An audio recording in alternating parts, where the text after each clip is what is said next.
जांच पड़ताल का ऐलान कर दिया।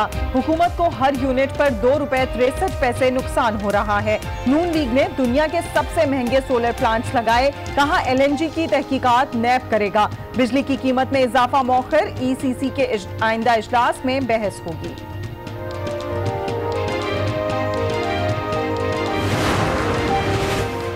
इंटरबैंक में रुपए की बेकदरी जारी, डॉलर की कीमत में 50 पैसे इजाफा हो गया, 133 रुपए 75 पैसे पर जा पहुंचा। ओपन मार्केट में भी 50 पैसे इजाफा 133 रुपए 77 पैसे का हो गया।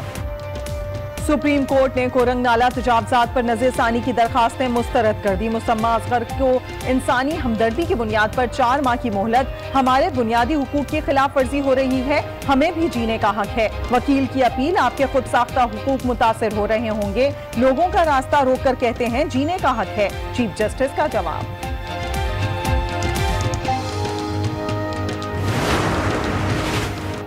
ज़ैनब के कातिल की सरेआम फांसी की दरखास्त मुस्तरद कर दी गई। समात लाहौर हाई कोर्ट में हुई। मुजरिम इमरान के अहले खाना मुलाकात के लिए कोट लखपत जेल पहुंच गए। मुजरिम को कल तख्ते-दार पर लटकाया जाएगा। फ्लैगशिप रेफरेंस की समात, हम बिन जासिम का खत और दफ्तर खारजा को मौसूल ईमेल भी अदालत में पेश। वाजिद ज़िया ने हर साल के अलग अलग फाइनेंशियल स्टेटमेंट्स भी रख दिए।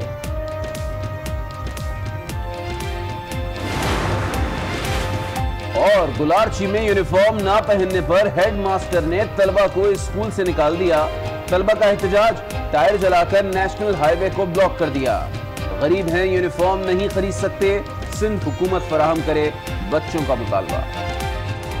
और मैं हूं अली आबिद। सबसे पहले आपको बताएं कि पंजाब असेंबली के बाहर अपोजिशन लीडर हमजा शहबाज इस वक्त मीडिया से गुफ्तगू कर रहे हैं कि ये अवाम की अदालत है और अवाम ने फैसला करना है। और मेरी बात नोट कर लें, ये नैब के पीछे न्याजी है और कुछ नहीं है। और 14 दिन जब शौक पूरा हो गया कि यार शहबाज शरीफ को धर लो, सबूत बाद में देखेंगे, ज़िमनी इलेक्शन आ रहे हैं, मेरी लूली लंगड़ी हुकूमत को सहारा मिल जाएगा, वो मामला उल्टा पड़ गया कि न्याजी साहब को लेने के देने पड़ गए। आज अपनी 2 सीटें भी मौसूफ हार चुके हैं। गुजारिश सिर्फ इतनी है कि आज कहते हैं जी कि बिजली के मंसूबे महंगे हैं। ओ भाई, आप कभी खैबर पख्तूनख्वा का तो हिसाब दे लो। आप ये 50 दिन की जो कलाबाजी है इसका हिसाब तो दे लो। स्टॉक एक्सचेंज 53,000 का अपना जो है ना वो जो बैरियर है वो क्रॉस कर गया नवाज शरीफ के दौर में, आज ज़मीन बोस हो चुका है। तो मैं गुजारिश ये कर रहा हूँ, और न्याजी साहब एक बात कान खोल कर सुन लो, कान खोल कर मेरी बात सुन लो। 10 साल मैं मुशर्रफ के दौर में नैब की पेशियाँ भुगतता रहा हूँ, 10 साल। और आप उस वक़्त मुशर्रफ के रेफरेंडम के गीत गा रहे थे, उसकी गोद में बैठे हुए थे। और जेलों से हम नहीं डरते हैं, अटक केले भी हमने देखे हैं, जिलावतनी बर्दाश्त की हैं। आपको आपके झूठ के पीछे, आपके यू टर्न्स के पीछे आप छुपने नहीं देंगे। और अभी ये शुरुआत हुई है ज़िमनी इलेक्शन की, अभी आगे देखो होता है क्या। तो मैं आपसे गुजारिश सिर्फ इतनी कर रहा हूँ कि न्याजी साहब, ये ऑपोजिशन है, आवाम के वोट लेकर आई है, और कौम ने देखा है कि जो 2 सीटें आपने 2000 से जीती थी, आज 10,000 से ख्वाजा साद रफीक वहाँ से जीते हैं। तो क्या वो असल इलेक्शन था या ये असल इलेक्शन था? तो ये जाली मैंडेट है, जाली नारे हैं। और मैं मशवरा देता हूँ न्याजी साहब को कि काम की तरफ ध्यान दें। आपने 2 काम बहुत अच्छे किए न्याजी साहब। एक तो वज़ीर-ए-आज़म हाउस की भैंसों की नीलामी कर दी, और फिर पेट्रोल पंप के गुसल खानों की सफाई कर दी आपने। आप यही कर सकते हैं, इसी के अहल हैं, वरना खैबर पख्तूनख्वा में आज दूध की नहरें बह रही होती। तो मैं आपसे गुजारिश कर रहा हूँ कि हम अपना जो है ना वो अवामी सियासत करने वाले हैं। शहबाज शरीफ को गिरफ्तार कर कर नैब के पीछे मत छुपो न्याजी साहब, सियासी मैदान में आके मुकाबला करो। आपने ना खिलाड़ी रहे ना अनाड़ी रहे, आप खिलंडरे हैं और खिलंडरों वाली सियासत कर रहे हैं। और एक मैं बड़ी संजीदा बात पाकिस्तानी कौम से करना चाहता हूँ कि अभी जो लाहौर में हालिया प्रेस कॉन्फ्रेंस न्याजी साहब ने की, वो मौला जट और नूरी नथ की राम कहानी लग रही थी, जिससे आप खुद लोगों को डरा रहे हैं, धमका रहे हैं। आप ही कहा करते थे ना कि मैं खुदकुशी कर लूँगा, IMF से कर्जे नहीं लूँगा, मैं लोगों को जेलों में बंद कर दूँगा। ओ यार, ये गीदड़ भपकियाँ आवाम नहीं सुनते, ना समझते हैं, ना कान धरते हैं। अगर करते होते ना तो इतनी इबरतनाक शिकस्त आपको ज़िमनी इलेक्शन में ना करनी पड़ती, जो अभी 1.5 महीना हुआ है। तो इंशाल्लाह हम डटकर आपकी जुल्म का मुकाबला करेंगे। आपके अंदर का जो बुग़्ज़ है, हसद है, वो खुलकर शहबाज शरीफ की गिरफ्तारी की सूरत में सामने आ चुका है। और मैं एक और बात बता दूं, न्याजी साहब, मेरी बात अगर बनी गाला तक पहुंचती है, मुझे फ़ख्र है शहबाज शरीफ पर कि वो मेरा वालिद है, जिसने ईमानदारी के साथ ना सिर्फ खिदमत की है, बिजली के मंसूबे लगाए, अरबों रुपया बचाए इस कौम का। और यहाँ का लोग तो पजीराई देते हैं। चीन ने कहा है कि ये पंजाब स्पीड है, तो ये कौम जानती है आपके ढकोसलों में हम आने वाले नहीं हैं। और अभी पार्लिमानी कमीशन बन चुका है, अभी तो दूध का दूध पानी का पानी होना बाकी है। तो मैं समझता हूँ कि ये इक़्तिदार यहीं पर रह जाना है, ये हुकूमतें यहीं पर रह जानी हैं। असल है जो अल्लाह कुरान पाक में फरमाता है कि अल्लाह जिसको इज़्ज़त देता है। और मेरा ईमान है कि जो मर्ज़ी कर लो, आज 14 रोज़ा जिस्मानी रिमांड पे भेज दिया।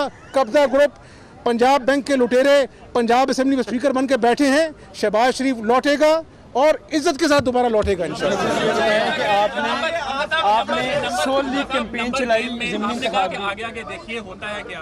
नंबर गेम में आप पंजाब असेंबली में उमरान इत्तेहाद के करीब पहुंच गए हैं। पंजाब की सूरत हाल आपके सामने आप तनकीद कर रहे हैं, तो किसी वक्त में आप तहरीक अदम इत्तेमाद भी ला सकते हैं।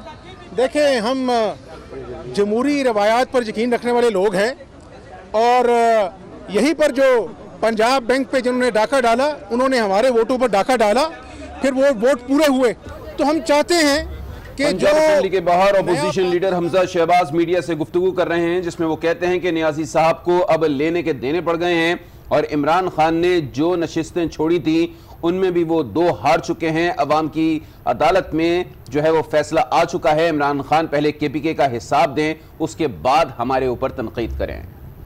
मजीद खबरें भी शामिल करते हैं। आपको बताएं, वफाकी वज़ीर इत्तलात फवाद चौधरी ने गुज़िश्ता हुकूमत के बिजली के तमाम मंसूबों की जांच पड़ताल का ऐलान कर दिया है। कहा, नून लीग ने दुनिया के सबसे महंगे सोलर प्लांट्स लगाए, हुकूमत को हर यूनिट पर ₹2.63 नुकसान हो रहा है। उन्होंने कहा कि डाकुओं का पीछा कर रहे हैं, एहतसाब के अमल पर कोई समझौता नहीं होगा।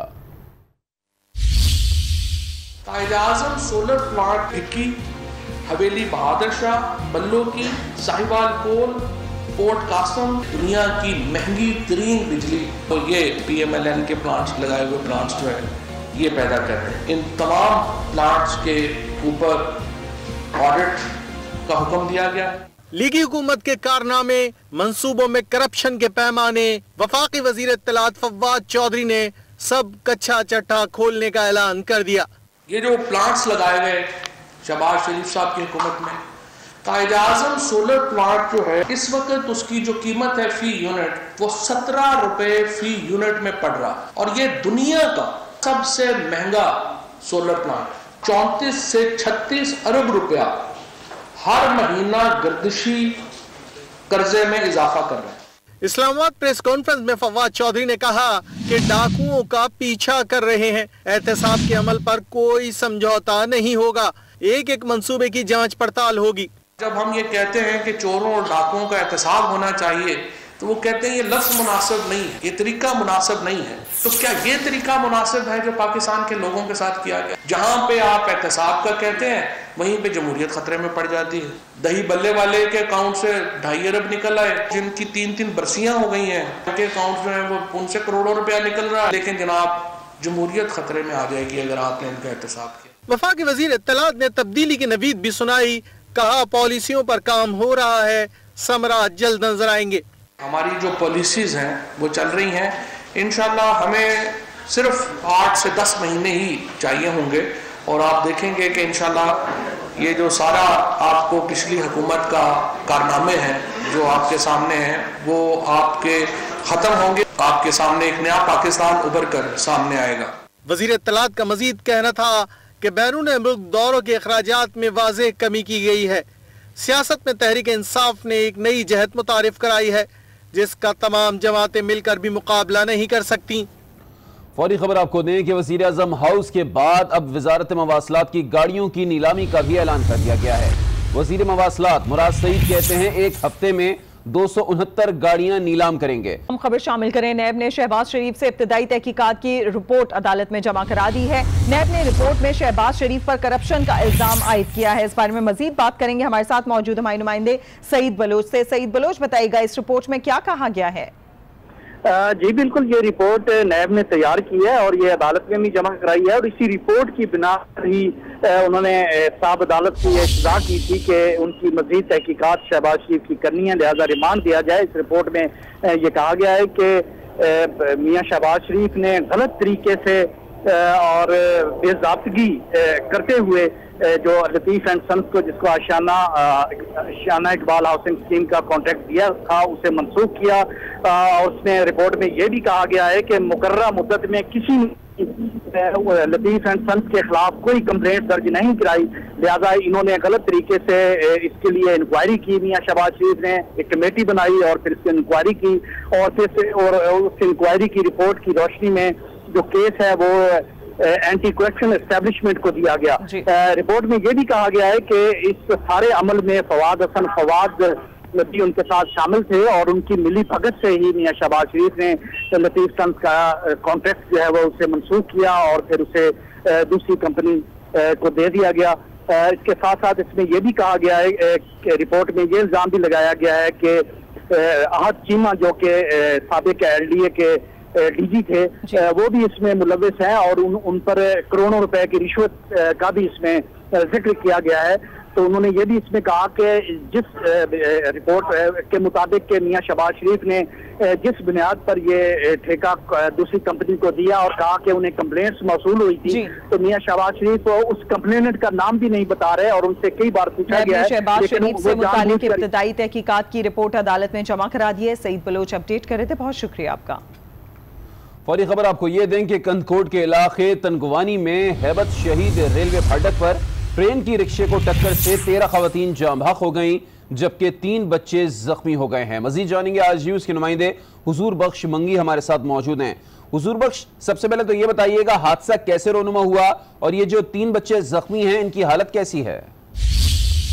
जी बिल्कुल, मैं आपको बताया चलूं कि ये ओगाई फाटक, तनवानी जी ओगाई फाटक है जो कि खुली हुई होती है, जहां से आबादी वाले जो यहाँ के रिहायशी है वहां से रोजाना गुजरते रहते हैं। मगर रेलवे इंतजामिया की ये गफलत है कि उस फाटक को खुला छोड़ा हुआ है। मैं आपको बताऊं कि ये हादसा इस तरह से पेश आया, ये खुशहाल खान खटक कराची से पेशावर वाली जो ट्रेन है वो बड़ी स्पीड के साथ आई और यहाँ जो गुजर रहे थे वो चिंची रिक्शा था जिसमें 16 अफराद बैठे हुए थे, जिसमें 13 खवातीन थे और 3 बच्चे थे और ये एक ही घर के यहाँ पर अपने रिश्तेदारों के साथ मिलने आए थे। और मैं बताऊं कि इनका जो ताल्लुक है वो फुल से है, फुल शहर से है। तो ये जैसे ही वहां से गुजर रहे थे तो यहाँ पर कोई अमलदार रेलवे का मौजूद नहीं था कि उनको इशारा दे सके कि रेलवे आ रही है, ट्रेन आ रही है। तो इस तरह से अचानक ही ये हादसा, एक खौफनाक हादसा है, एक अलमनाक हादसा पेश आया, जिसकी वजह उस चिंची को तकरीबन 2 किलोमीटर तक ट्रेन हादसे के दौरान आगे ले गई और वहां पर जिस तरह से हमने देखा यहाँ पर जो लाशें पड़ी हुई हैं खवातीन। बहुत शुक्रिया हुजूर बख्श आपका।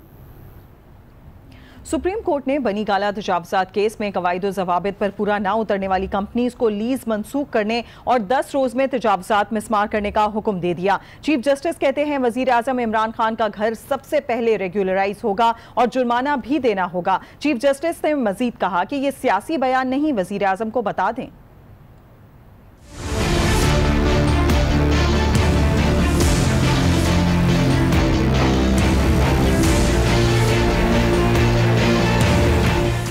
इस्लामाबाद में तमाम लीज अक़रबा फरवरी की बुनियाद पर दी गई। बनी गाला में सबसे पहले वजीर आजम इमरान खान का घर रेगुलराइज होगा, पहला जुर्माना भी इमरान खान को देना होगा। ये सियासी बयान नहीं, वजीर आजम को बता दें।